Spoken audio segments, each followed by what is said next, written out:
Billionaire mocks Waitress in French, freezes when she replies perfectly and outsmarts him. What you're about to witness happened on a Tuesday evening that would change 2 lives forever. It started with a simple order and ended with a billionaire's world crumbling in less than 60 seconds. Good evening, sir. Welcome to Le Bernardin. May I start you with something to drink while you review the menu? About time. I've been sitting here for 3 whole minutes. Do you have any idea who I am? I apologize for the wait, sir. We're a bit busy this evening, but I'm here now to take excellent care of you. Marcus switching to French, speaking slowly and condescendingly. Écoutez, ma petite serveuse, je suppose que vous ne comprenez pas ce que je dis, mais c'est parfait. Vous et vos collègues êtes tous des ratés. Comment peut-on échouer au point de servir des tables à votre âge? C'est pathétique. Which means, listen, my little waitress, I suppose you don't understand what I'm saying, but that's perfect. You and your colleagues are all failures. How does one fail to the point of waiting tables at your age? It's pathetic. The restaurant seems to pause.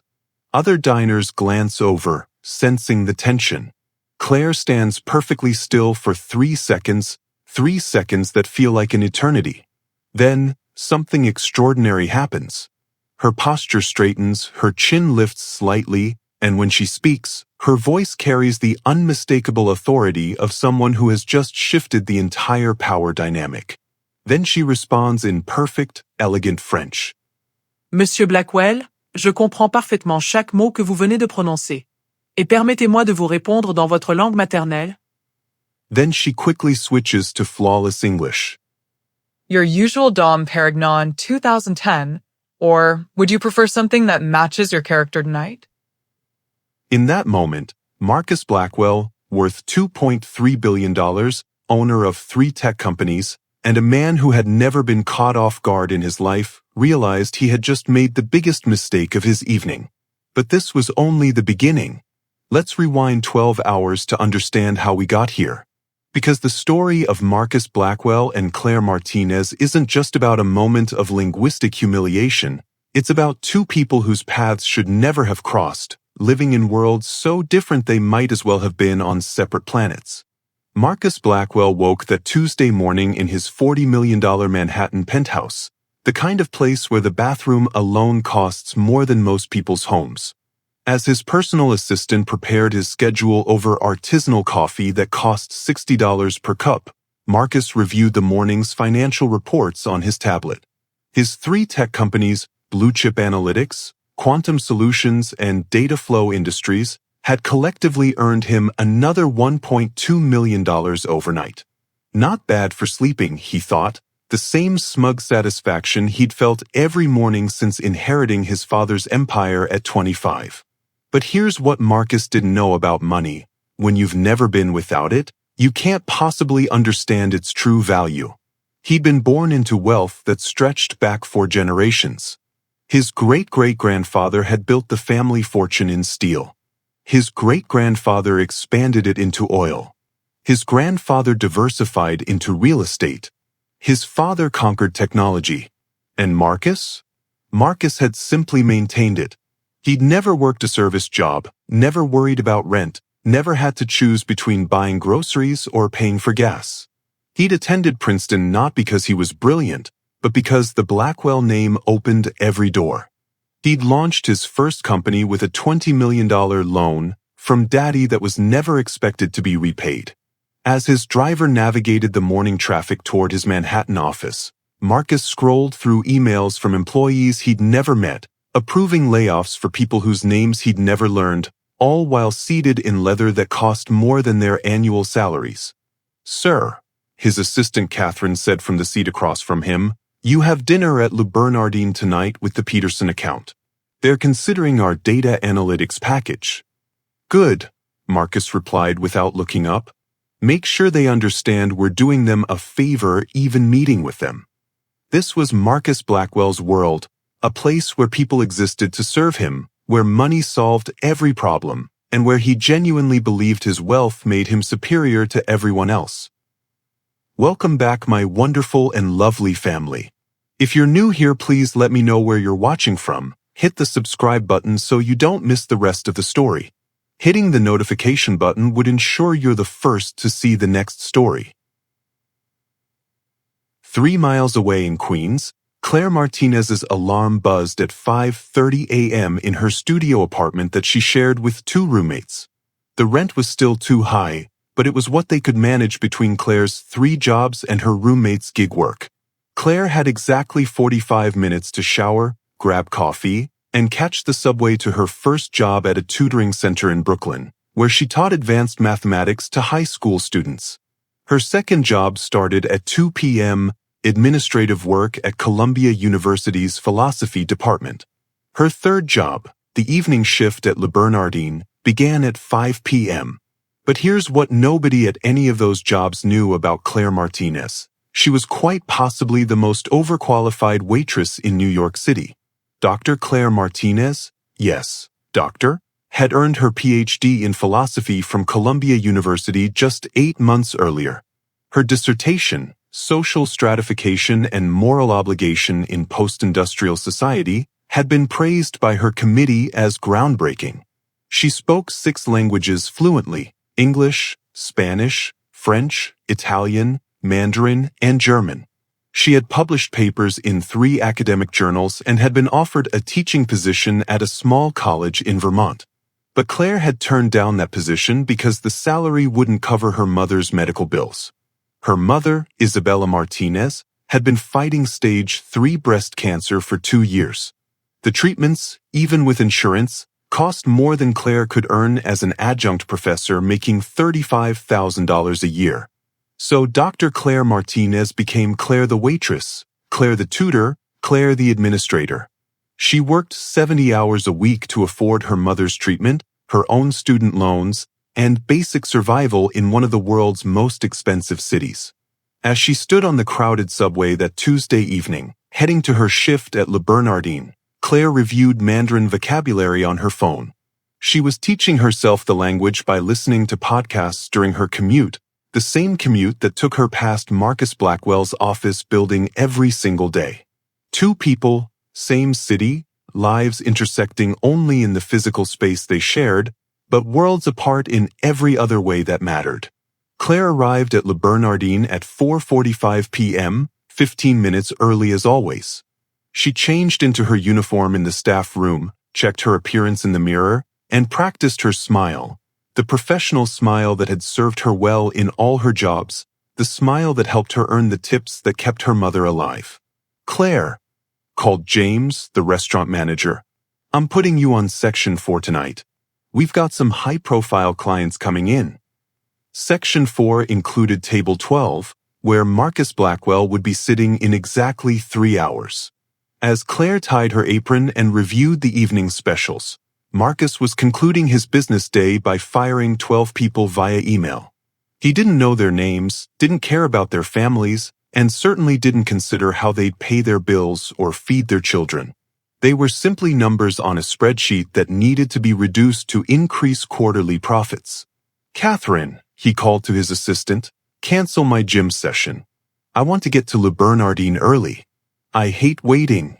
At 6:30 p.m., Marcus arrived at the restaurant in his private car, stepping out onto the sidewalk where Claire had walked just 2 hours earlier after her grueling day of teaching calculus to teenagers who couldn't afford private tutors and helping professors organize research that she was more qualified to conduct herself. The hostess, recognizing Marcus from previous visits and well aware of his reputation as both a generous tipper and a demanding customer, escorted him to table 12 with excessive attention. "Your server will be right with you, Mr. Blackwell," she said, her voice carrying the particular tone reserved for people whose net worth could buy small countries. Marcus settled into his seat, immediately irritated by the 3-minute wait that felt like hours to someone accustomed to instant gratification. He pulled out his phone, scrolling through social media posts from other billionaires showing off their latest acquisitions, a yacht here, a private island there, a company purchase announced with casual arrogance. Meanwhile, Claire was finishing with her previous table, a young couple celebrating their anniversary with a meal that represented 2 months of careful saving. She had gracefully handled their questions about the wine list, made recommendations that fit their budget, and ensured their evening was special despite their obvious nervousness about the prices. "Table 12 is ready for you," James mentioned as Claire passed the service station. She glanced over at the well-dressed man checking his phone with obvious impatience. She'd served hundreds of customers like him, wealthy, demanding, treating restaurant staff like furniture that occasionally moved and spoke. But Claire had developed a philosophy about such customers during her months at Le Bernardin. Everyone, regardless of their bank account, deserved professional service. Everyone was fighting battles you couldn't see. Everyone had the capacity for both cruelty and kindness.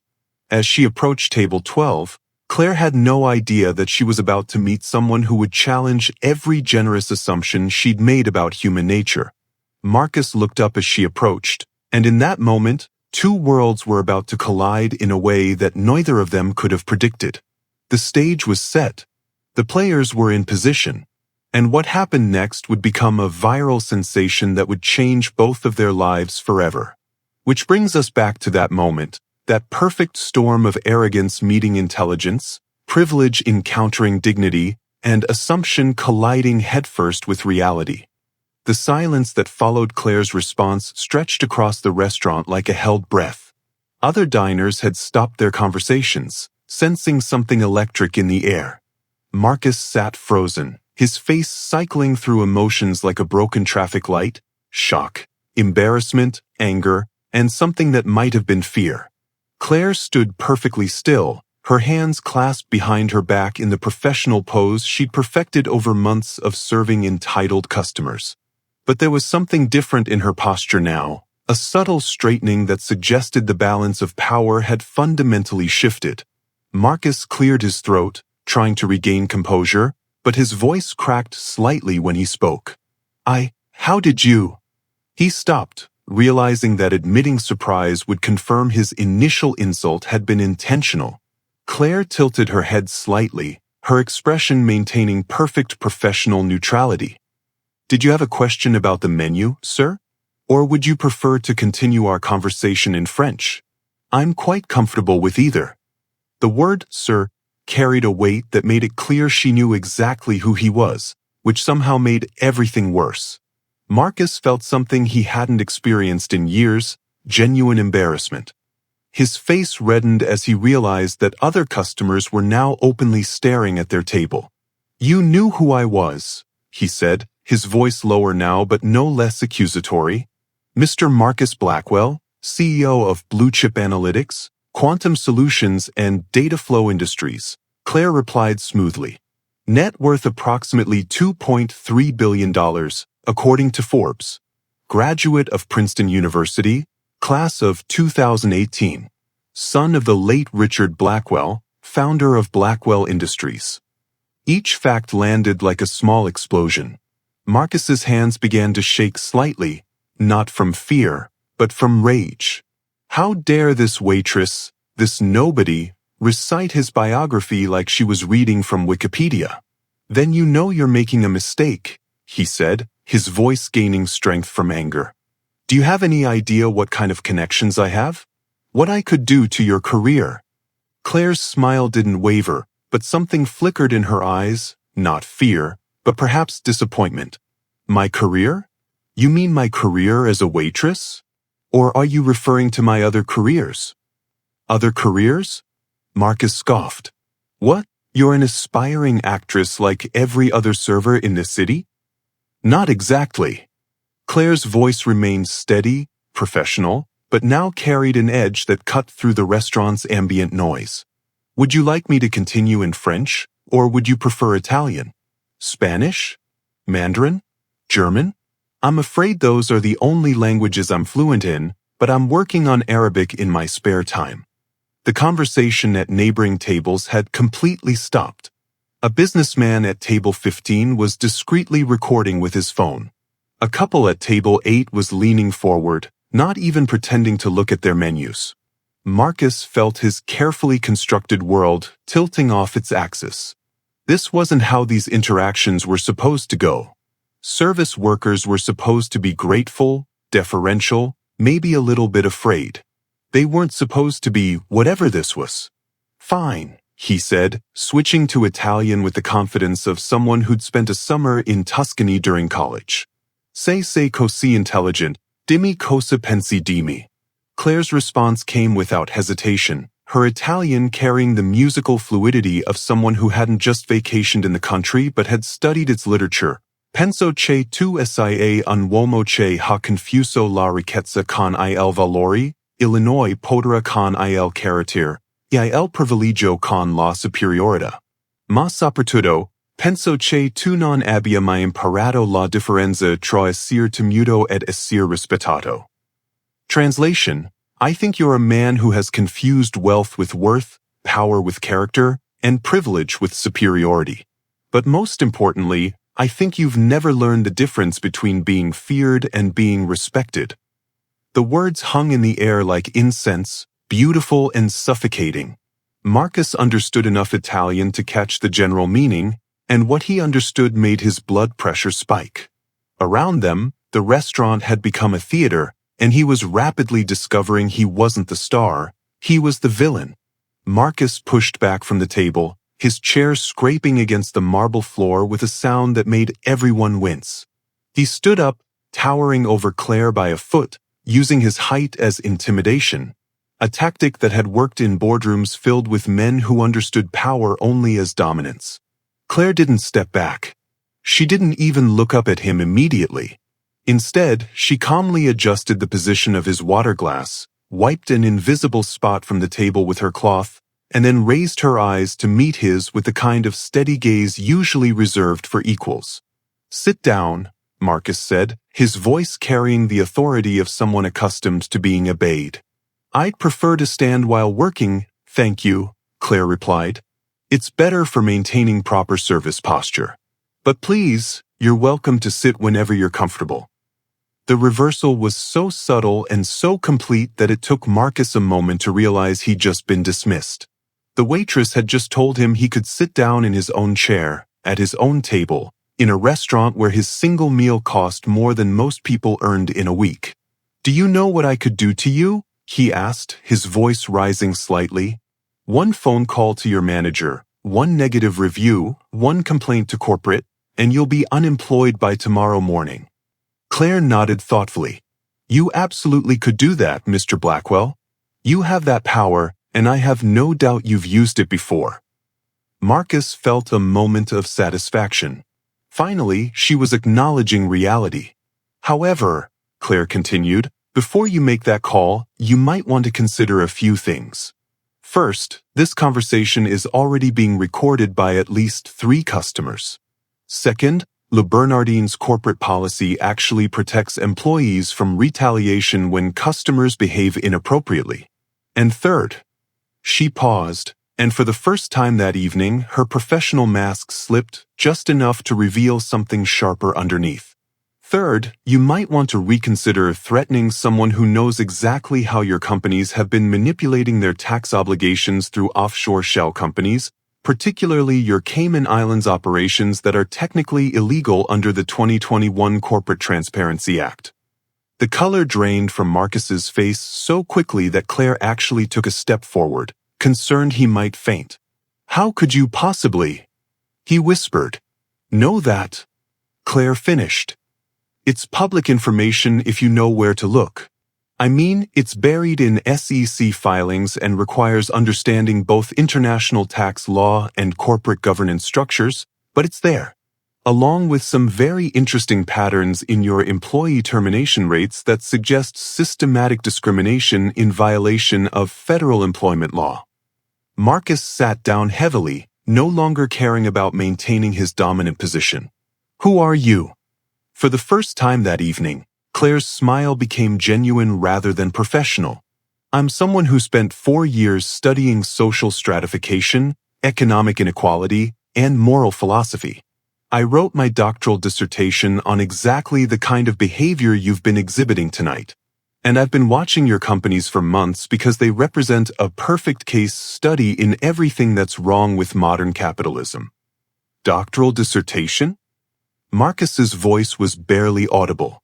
Social Stratification and Moral Obligation in Post-Industrial Society, Claire recited.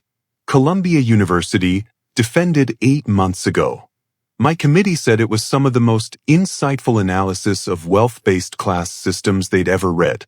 I actually quoted several of your public statements in Chapter 6, the ones where you argued that economic success is purely a matter of personal merit and that poverty is essentially a character flaw. Marcus felt like he was drowning in his own expensive suit. Every word Claire spoke was another weight dragging him deeper into humiliation. So when you ask who I am, Mr. Blackwell, I'm Dr. Claire Martinez, and I'm probably one of the few people in this restaurant tonight who understands exactly how your wealth was accumulated, how it's maintained, and what it's cost the thousands of people you've never bothered to see as human beings. The businessman at table 15 was no longer being discreet about his recording. The couple at table 8 was whispering excitedly. The hostess was standing frozen by the entrance, unsure whether to intervene or simply watch the most dramatic dinner service in Le Bernardin's history unfold. Marcus looked around the restaurant and realized that every eye was on him, every phone was potentially recording him, and every person was witnessing his complete and total humiliation at the hands of a waitress who had just revealed herself to be more educated, more intelligent, and more morally grounded than he could ever hope to be. But the evening was far from over. If you're watching this story unfold and finding yourself as shocked as those restaurant patrons, make sure you hit that subscribe button, because what happens next will challenge everything you think you know about power, privilege, and the cost of treating people as less than human. And while you're at it, drop a comment below and tell us about a time when you witnessed someone's assumptions get completely shattered. What happened? How did it make you feel? We love hearing your stories from around the world. What Marcus did next surprised everyone, including himself. Instead of storming out, instead of making threats, instead of demanding to speak to a manager, he did something he hadn't done since childhood. He started to cry. Not the dramatic sobbing of a man having a breakdown, but the quiet, confused tears of someone whose entire worldview had just collapsed. He sat at table 12, a billionaire in a $1,000 suit, crying while a waitress with a philosophy PhD stood beside him with a cloth napkin. I don't understand, he whispered, accepting the napkin without looking up. I don't understand how this happened. Claire glanced around the restaurant, then made a decision that would define both of their futures. Instead of walking away, instead of savoring her victory, instead of leaving him to face his humiliation alone, she pulled out the chair across from him and sat down. Marcus, she said quietly, dropping the formal address for the first time. Can I tell you what I see when I look at you? He nodded, not trusting his voice. I see someone who inherited wealth so young that you never learned how it felt to earn something through genuine effort. I see someone surrounded by people who tell you what you want to hear because their jobs depend on your approval. I see someone who mistakes fear for respect, compliance for admiration, and transaction for relationship. Her voice was gentle now, carrying none of the sharp edge it had held moments before. But mostly, I see someone who's incredibly lonely. Someone who has everything money can buy but has never experienced the things that money can't purchase: genuine respect, earned trust, authentic connection with another human being. Marcus looked up at her, his eyes red but no longer crying. Why are you being kind to me? After what I said? Because, Claire said, cruelty in response to cruelty just creates more cruelty. And because I hope, that underneath all that privilege and protection, there might be a person worth knowing. Around them, the restaurant had resumed its normal rhythm. The businessman had put away his phone. The couple was returning to their anniversary dinner. The hostess was seating new arrivals. But at table 12, something extraordinary was happening. I never learned how to talk to people, Marcus admitted. Not really. Everyone either wants something from me or is afraid of me. I don't know how to just be normal. Claire nodded. That's not entirely your fault, but it is your responsibility to learn better. How? The same way you'd learn anything else. Practice. Make mistakes. Accept consequences. Try again. Marcus was quiet for a long moment. When he spoke again, his voice was different, smaller, more uncertain, but somehow more real than anything he'd said all evening. I fired 12 people today. Just clicked send on an email and 12 families lost their income. I don't even know their names. Do you want to know their names? The question hung between them like a bridge Marcus had never noticed before but suddenly desperately wanted to cross. Yes, he whispered. I think I do. By the time Claire's shift ended at 11 p.m., the video from Table 15 had already been uploaded to TikTok, Twitter, Instagram, and YouTube. The businessman who'd recorded it, David Chin, was a journalist for the Wall Street Journal who'd recognized both Marcus and the potential story unfolding before him. His caption was simple: Billionaire insults Waitress in French. She responds in perfect French, then destroys him in 5 languages. Plot twist: she has a PhD. The video went viral in the way only perfect storms of content can. Within 6 hours, it had 3 million views. Within 12 hours, it was trending on every major social media platform. Within 24 hours, it had been seen by 30 million people worldwide. But the video only captured Marcus's humiliation and Claire's multilingual response. It didn't show their quiet conversation afterward, didn't capture the moment when cruelty transformed into compassion, didn't reveal the tears or the tentative beginning of understanding. What the public saw was justice served cold in 5 languages. What they didn't see was grace offered warm in the universal language of human kindness. Marcus woke up Wednesday morning to a different world. His phone had 847 missed calls. His email inbox was flooded with interview requests, resignation letters from embarrassed employees, and cancellation notices from major clients. His personal assistant had quit via text message at 3 a.m. The headlines were brutal. Tech billionaire's racist restaurant meltdown goes viral. When privilege meets PhD, the waitress who broke a billionaire, Marcus Blackwell's $2.3 billion lesson in humility. His company's stock price had dropped 12% in overnight trading. The board of directors was demanding an emergency meeting. His lawyers were preparing damage control statements that felt hollow even as they wrote them. Meanwhile, Claire woke up in her Queens apartment to discover she'd become an internet sensation. Her phone, an older model she'd bought secondhand, was overwhelmed with notifications. Interview requests from major news networks, job offers from universities across the country, book deal proposals from publishers, and thousands of messages from people sharing their own stories of workplace humiliation and class discrimination. Columbia University's philosophy department was fielding calls from donors wanting to fund a scholarship in her name. Lou Bernardine's management was trying to figure out how to handle their most famous employee. 3 major publishers were competing to offer her a book contract. But Claire's first call that morning wasn't to a news producer or literary agent. It was to her mother. Mija, Isabella Martinez said, her voice weak from the previous day's chemotherapy but warm with pride. The whole hospital is talking about my daughter, the famous waitress doctor. Claire laughed, the first genuine laugh she'd had since the video went viral. I'm not famous, Mommy. I'm just someone who stood up for herself. No, Mija. You're someone who showed the world that dignity doesn't come from money. That intelligence doesn't require expensive clothes. That respect is earned, not bought. As Claire hung up the phone, she realized that everything she'd worked for, her mother's medical bills, her own financial stability, her career prospects, had changed overnight. But she also realized that with this new attention came a responsibility she hadn't expected, to represent something larger than herself. The emergency board meeting at Blackwell Industries was scheduled for 2 p.m. Wednesday.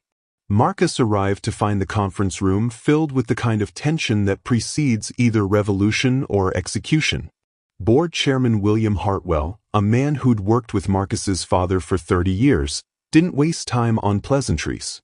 Marcus, in 48 hours, you've cost this company approximately $340 million in market value, lost us 3 major contracts, and turned our brand name into a punchline.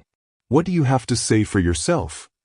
Marcus looked around the table at faces he'd known his entire adult life, people who'd smiled at him at charity galas and praised his business acumen at shareholder meetings. Now they looked at him like he was toxic waste that needed careful disposal. "I made a mistake," he said quietly.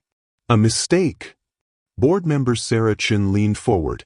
"You called a hard-working woman a failure in a foreign language, assuming she was too stupid to understand.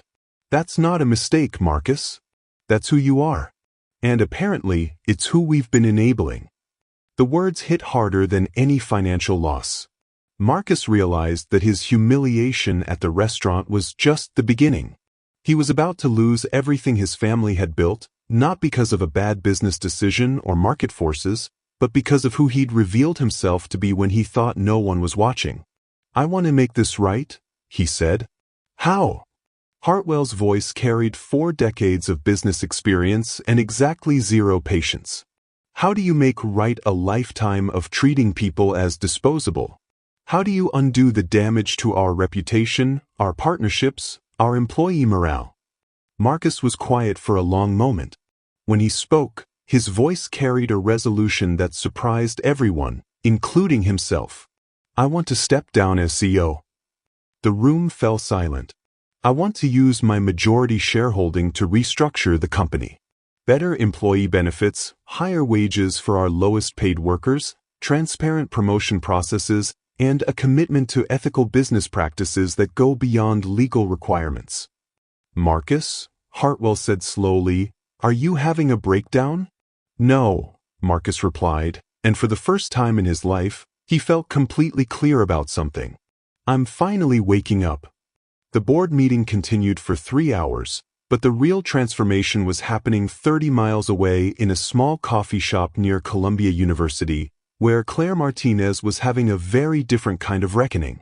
Dr. James Morrison, head of Columbia's philosophy department and Claire's former dissertation advisor, had driven to Queens to find her.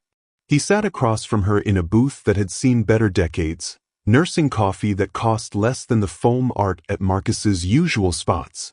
"Claire, I've been fielding calls all morning. Harvard wants to offer you a tenured position. Yale is creating a new program in applied social philosophy specifically for you. The University of Chicago is offering triple the normal starting salary." Claire stirred her coffee slowly, thinking about her mother's medical bills, her cramped apartment, her 3 jobs that barely covered basic survival. "And what do you think I should do, Dr. Morrison?" "I think," he said carefully, "that you have an opportunity to turn a viral moment into lasting change. But I also think you need to decide what kind of change you want to create." "What do you mean?" "You could take any of these university positions and spend the next 30 years writing papers that 12 people will read. Important papers, meaningful research, but limited impact. Or..." He paused, pulling out his phone to show her the video that had made her famous. "Or you could use this platform to bridge the gap between academic theory and real-world application. Write books that ordinary people read. Give talks that inspire policy changes. Become the public intellectual we desperately need in discussions about inequality and human dignity." Claire looked at the screen showing her own face, confident and composed as she delivered her multilingual response to Marcus's insults. She barely recognized herself. "Dr. Morrison, can I ask you something?" "Of course." "If you had been in my position last night, what would you have done?" The old professor smiled. "I would have been impressed by his French pronunciation and probably let him get away with it. That's the difference between academic knowledge and lived wisdom, Claire. You didn't just understand inequality, you experienced it. And that gave you something I never had, the authority to speak truth to power in a way that power couldn't ignore." As Claire walked home that evening, passing the subway stop that would take her to Le Bernardin for a shift she was no longer sure she needed to work, she thought about the weight of suddenly representing something larger than herself. Millions of people had watched her stand up to privilege and power. They were looking to her for something: inspiration, guidance, hope. The question was, what did she want to give them? 3 months later, Marcus Blackwell stood in the employee break room at Blackwell Industries, a space he'd never seen despite owning the building for 7 years. He was there for the weekly CEO listening sessions he'd instituted as part of the company's restructuring. "Mr. Blackwell," said Janet Chen, a data analyst who'd worked for the company for 12 years, "I wanted to thank you for the childcare benefits. My daughter has special needs, and the new coverage means I don't have to choose between her therapy and my rent anymore." Marcus nodded, still uncomfortable with gratitude that felt genuine rather than obligatory. "Janet, can I ask you something? Before these changes, did you like working here?" Janet glanced around at her coworkers, many of whom had initially been skeptical of their CEO's sudden transformation. "Honestly, I was scared every day that I'd be the next one let go. I did good work, but I never felt like it mattered to anyone who made decisions. And now I feel like maybe I work for human beings instead of just a profit margin." After the listening session, Marcus walked to his office, the same office where 3 months earlier he'd casually fired 12 people via email. On his desk was a handwritten letter that had arrived that morning. "Dear Marcus, I hope this letter finds you well. I wanted to reach out because I've been following the changes at your companies, and I'm genuinely impressed by what you're accomplishing. I accepted the position at Columbia University, where I'll be directing a new program on applied social philosophy. We're partnering with businesses to help them develop more ethical practices while maintaining profitability. I wondered if you might be interested in having Blackwell Industries serve as one of our pilot programs. I also wanted you to know that I've been invited to give a TED Talk next month about dignity, respect, and human connection. I plan to tell the story of our evening at Le Bernardin, but I want to focus on the part that the viral video missed, the part where someone chose to grow instead of double down on their mistakes. If you're comfortable with it, I'd like to share what happened after the cameras stopped recording. The world saw your humiliation, but I think they deserve to see your transformation too. Sincerely, Claire Martinez. P.S. My mother's cancer is in remission. The medical bills that kept me working 3 jobs are now manageable thanks to the book advance from Dignity and Dollars, A Philosophy of Human Worth. Thank you for playing a part in changing my life, even if that wasn't your intention." Marcus read the letter 3 times, then picked up his phone to call his new assistant, a woman he'd hired not because she agreed with everything he said, but because she challenged him to be better. "Sarah, I need you to contact Dr. Claire Martinez at Columbia University. Tell her Marcus Blackwell would be honored to participate in her pilot program. And ask her if she'd be willing to have dinner sometime. Somewhere quiet, where we can talk without cameras." That evening, Claire Martinez stood on the stage at Columbia University, delivering her first lecture as Director of Applied Social Philosophy to a packed auditorium. The crowd included students, faculty, journalists, and a surprising number of business executives who'd come to hear the woman who'd become famous for refusing to accept disrespect. "The question I'm asked most often," she began, "is whether people can really change. Can someone who spent their entire life treating others as less than humans suddenly develop empathy? Can privilege learn humility? Can power choose service over domination?" She paused, looking out at the audience that included faces from around the world, people who traveled thousands of miles to hear her speak. 3 months ago, I would have said no. I believed that character was fixed, that people were essentially who they chose to be in moments of power. But I've learned something important since then. The capacity for growth is the most fundamentally human thing about us. In the audience, a young woman raised her hand. Claire recognized her as Maria Santos, a first-generation college student from the Bronx. "Dr. Martinez, what do you say to people who think that Billionaire got off too easy? That going viral was enough punishment?" Claire smiled, the same genuine smile that had transformed her conversation with Marcus that night at Le Bernardin. "I'd say that punishment creates resentment, but accountability creates change. The goal isn't to destroy people who make mistakes. It's to help them become better. And sometimes, the most radical thing you can do is offer someone the chance to prove they're capable of growth." She looked directly at the student. "Maria, where are you from?"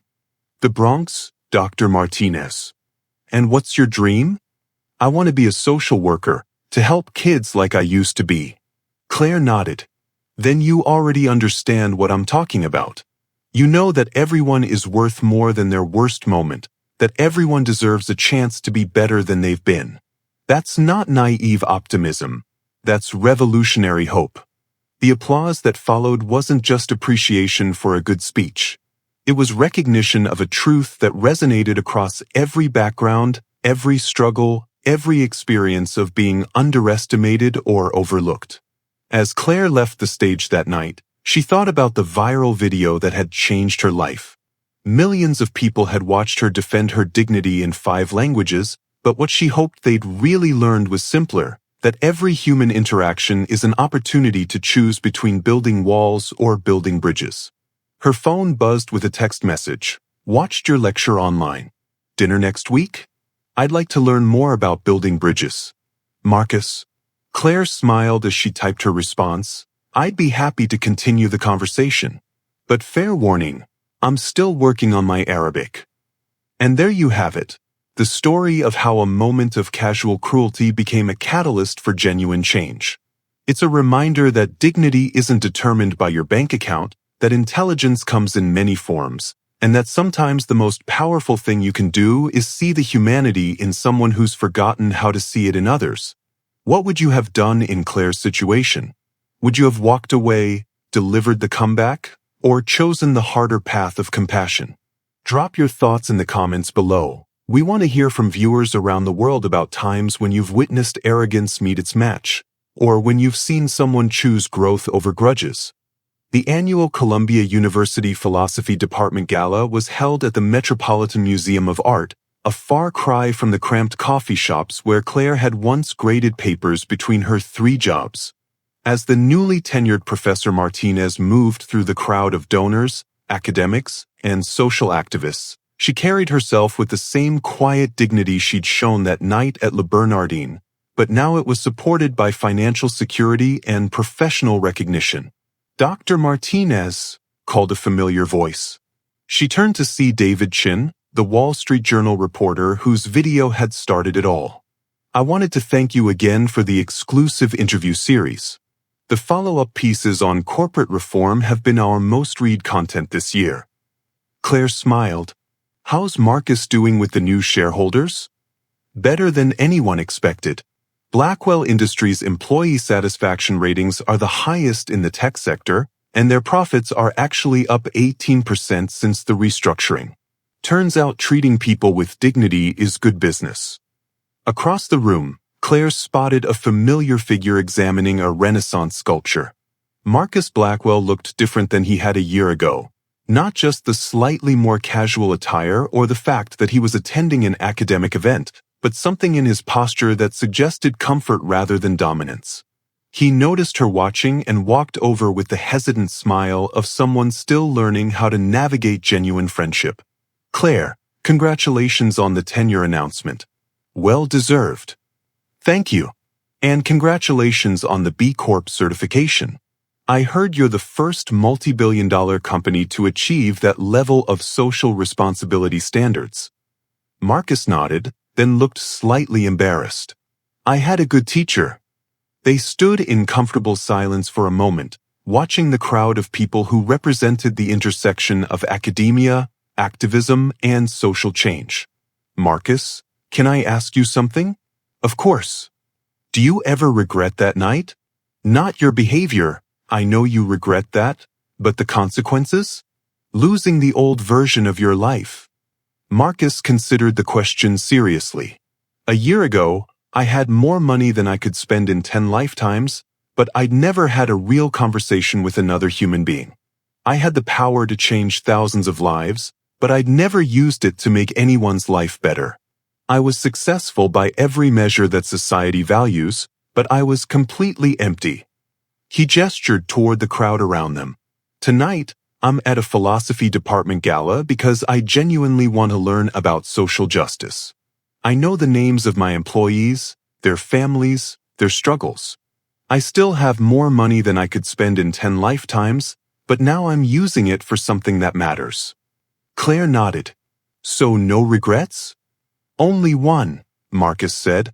I regret that it took public humiliation to make me see what should have been obvious. I regret all the people I hurt before I learned how to be better. From across the room, Claire's mother waved from her wheelchair, Isabella Martinez, now cancer-free and serving as a volunteer advocate for hospital patients' rights. She was deep in conversation with Janet Chin, the Blackwell Industries employee whose childcare benefits had changed her family's life. Look at that, Claire said. My mother is probably trying to recruit your employee for her patients' rights campaign. Marcus laughed, a sound that would have been impossible in his previous life. She'll succeed too. Your mother is more persuasive than any negotiator I've ever met. As the evening wound down, Claire found herself thinking about the viral video that had changed both their lives. The internet had a short memory. Newer scandals and sensations had long since replaced their story in the public consciousness. But the real impact hadn't been in the millions of views or the social media discussions. The real impact was in the quiet conversations that had followed. The restaurant workers who'd found the courage to speak up when customers treated them poorly. The executives who'd reconsidered their own behavior after seeing themselves reflected in Marcus's initial arrogance. The students who'd learned that intelligence and education were tools for building bridges, not weapons for tearing people down. Most importantly, it was in the proof that people could change, that privilege could learn humility, that power could choose service over domination. As Claire left the museum that night, walking past the same streets where she'd once rushed between 3 jobs just to survive, she thought about the philosophy that had guided her through that transformative evening. Everyone is fighting battles you can't see, everyone has the capacity for both cruelty and kindness, and everyone deserves the chance to be better than they've been. Her phone buzzed with a message from a student in Tokyo who'd watched her TED Talk. Dr. Martinez, I used your approach with a difficult customer today. Instead of matching his anger, I chose curiosity about why he was so upset. It completely changed the interaction. Thank you for showing us that dignity is a choice we make every day. Claire smiled as she stepped into the subway, the same subway she'd once taken to 3 different jobs, but now took by choice rather than necessity. The train carried people from every economic background, every educational level, every life story. Looking around at her fellow passengers, she saw what she'd always seen, human beings deserving of respect, regardless of the size of their bank accounts or the prestige of their job titles. Some were heading home from restaurant shifts, carrying the tired dignity of service workers everywhere. Others were returning from corporate offices, their expensive suits marking them as players in the same world Marcus had once dominated. A few were students like she'd once been, balancing textbooks and worry about tomorrow's rent. All of them were part of the same human story, the story of people trying to make it through another day with their dignity intact, hoping to be seen as more than their circumstances, deserving of respect not because of what they'd achieved, but simply because they were human. As the train pulled into her station, Claire reflected on the question she was asked most often: what's the most important thing people learned from your story? Her answer was always the same, that how we treat people when we think no one is watching reveals who we really are, and that it's never too late to decide to be better. The subway doors closed behind her, carrying forward all those lives, all those stories, all those opportunities for choosing kindness over cruelty, understanding over judgment, bridges over walls. And somewhere in Manhattan, Marcus Blackwell was having dinner not in an exclusive restaurant, but in his company's cafeteria with employees whose names he now knew, whose stories he'd learned, whose lives his decisions directly affected. He was still learning, still growing, still working to become the person his wealth and privilege should have helped him be from the beginning. The viral video was forgotten by the internet, but the lesson lived on in every interaction where someone chose respect over dominance, every moment where power was used to lift others up rather than tear them down, every conversation where assumptions gave way to understanding. In a world that often feels divided by wealth, education, and opportunity, the story of Marcus Blackwell and Claire Martinez proved that our common humanity is stronger than our differences, and that the most revolutionary act is simply treating each other with the dignity every human being deserves. If this story moved you, if it challenged you to think differently about how you treat others, we want to hear from you. Hit that subscribe button, share this video with someone who needs to hear it, and tell us in the comments. Have you ever had your assumptions completely shattered by someone you underestimated? What did you learn? Where in the world are you watching from, and what does dignity mean in your culture? Your stories matter. Your experiences matter. And just like Claire showed us that night at Le Bernardin, your voice has the power to change minds, open hearts, and build bridges between worlds that seem impossibly far apart. Thank you for watching, thank you for caring, and remember, every interaction is an opportunity to choose who you want to be in this world. If you agree that this story touched you, please leave us a comment below and hit the subscribe button now.